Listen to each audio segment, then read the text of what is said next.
Welcome back to the program. As mentioned, we're joined now by the Finance Minister, Matthias Cormann, live from the nation's capital. Thanks very much for your company, Minister.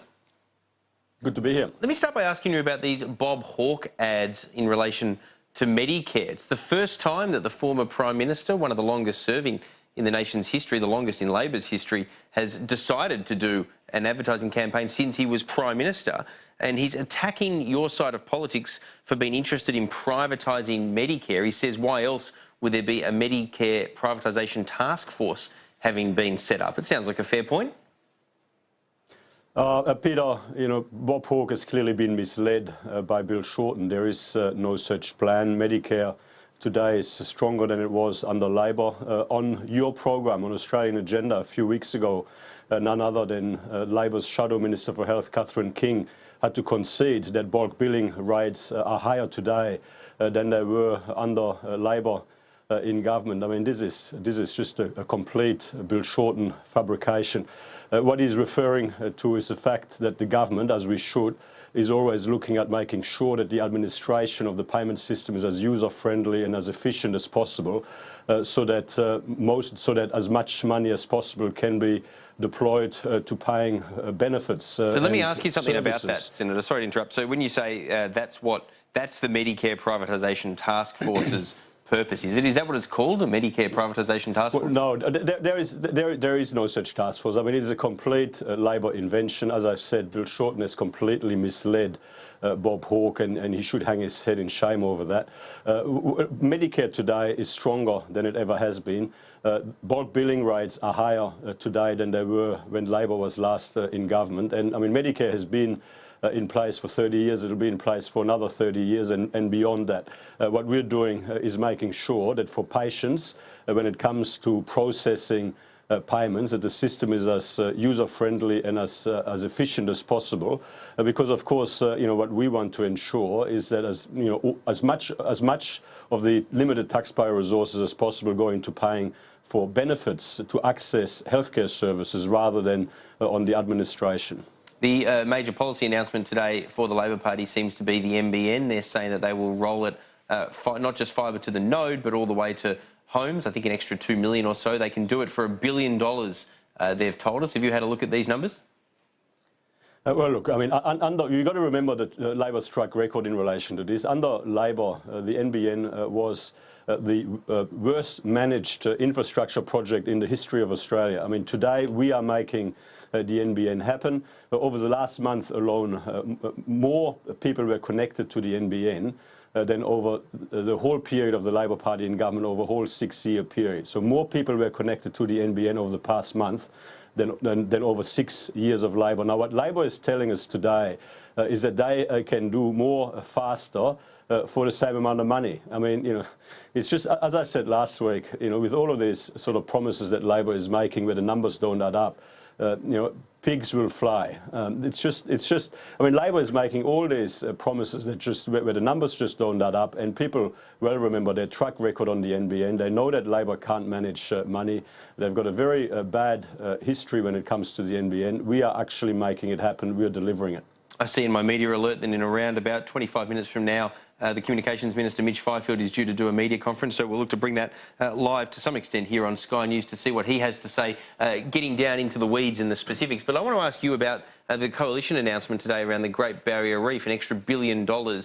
Is there any new money in that, or is that the redeployment of existing money?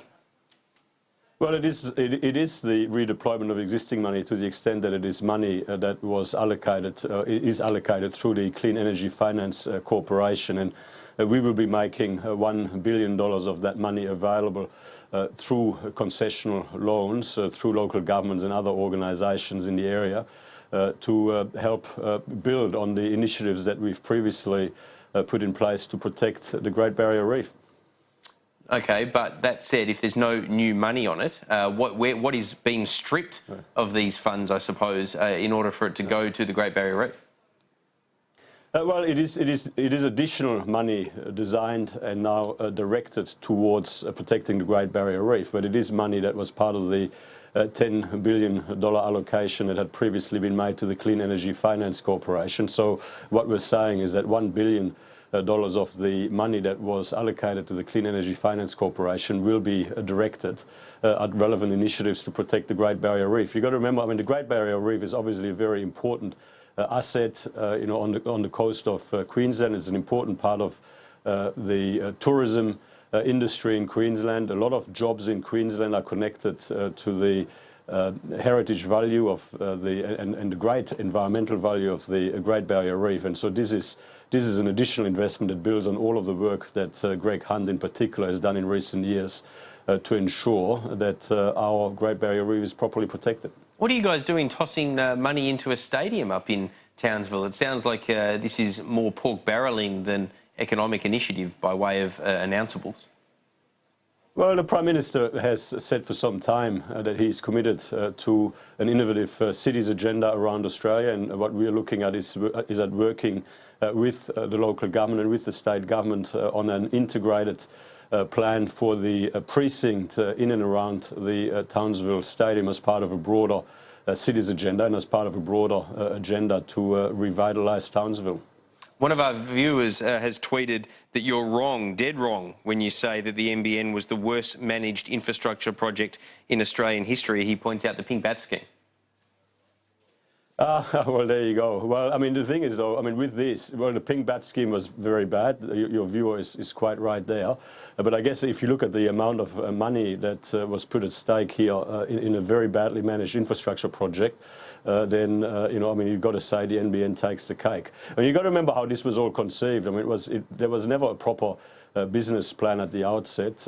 Stephen Conroy and Kevin Rudd sat on a VIP aircraft and literally rode up their proposal on the NBN on the back of a beer coaster. Now, in fairness, though, Senator, they then did all the due diligence subsequent to that. I mean, a lot of great ideas are thought of in that way. The issue then is how you then go about developing on that. Mismanaged the implementation, and they completely mismanaged the implementation. As I said, I mean, just in the last month, we have connected more premises to the NBN than Labor connected during their whole period in government.